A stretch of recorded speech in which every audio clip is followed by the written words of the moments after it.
సమీక్ష చేసుకునేటప్పుడు చాలా అంశాలు చర్చ చేయాల్సిన అవసరం ఉంది.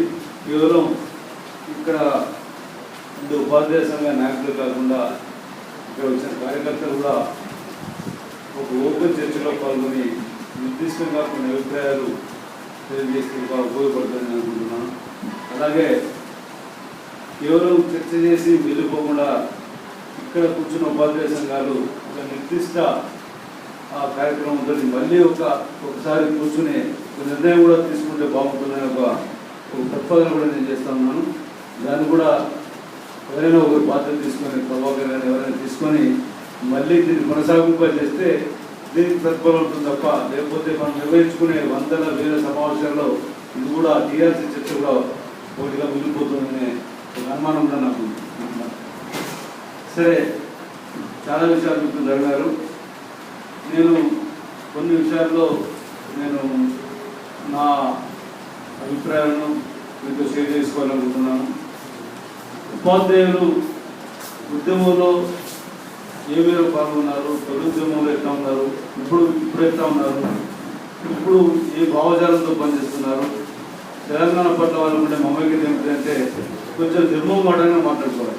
ఊరికనే మనం పెద్ద ఎత్తున ఉద్యమం సాగించి అందులో వేలాది లక్షల మంది పాల్గొన్నారు, ఉద్యమం చేస్తూనే ఉంది, ఉరకలేసింది అని మామూలుగా ఒక అంచనాకు రాకుండా కొంత నిర్మూలమాటంగా మాడసి లేకుండా మాట్లాడడం బాగుంటుందని నేను అనుకుంటూ, ముఖ్యంగా ఉద్యమంలో పాల్గొనాలంటే ఉద్యమం పట్ల అంచనా, ఉద్యమం పట్ల అవగాహన అనేది చాలా అవసరం.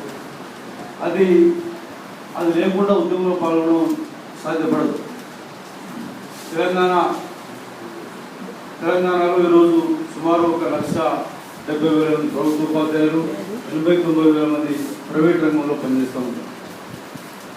చాలా పెద్ద శక్తి ఉండే ఉపాధ్యాయ వర్గం, మేధో సంపత్తి ఉండే ఉపాధ్యాయ వర్గం క్రియాశీలకంగా పాల్గొన్నారా మలి ఉద్యమంలో? సరే, తొలి ఉద్యమంలో మిత్రులు చెప్పారు, మలి ఉద్యమంలో అట్లా పాల్గొన్నారని నిర్మోహమాటంగా మనం తెలుసుకోవాల్సిన అవసరం ఉంది. మలి ఉద్యమంలో ఉపాధ్యాయ సంఘాల పాత్ర ఎట్లా ఉంది, మరి ఉపాధ్యాయుల చైతన్యం ఏం జరుగుతుందని మనం ఒకసారి అంచనా వేసుకున్నప్పుడు తెలంగాణ ఉద్యమానికి సంబంధించిన అంచనా కూడా అవసరం. క్లుప్తంగా నేను 2-3 విషయాలు మేము చూస్తాం. ఒకటి, ఉద్యమం వేరు, రాజకీయం వేరు మనం చెప్తాం.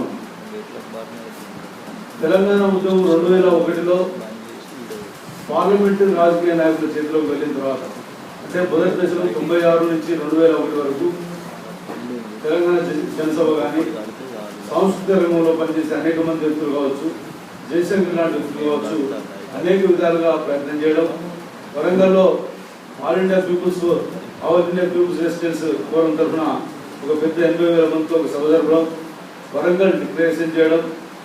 ఆ తర్వాత క్రమంలో మరి పార్లమెంటు రాజకీయాల్లోకి చేతుల్లోకి ఎప్పుడైతే తెలంగాణ ఉద్యమం వెళ్ళిపోయిందో అప్పుడు దాని దిశ మారిపోయిందని స్పష్టంగా భావిస్తాను.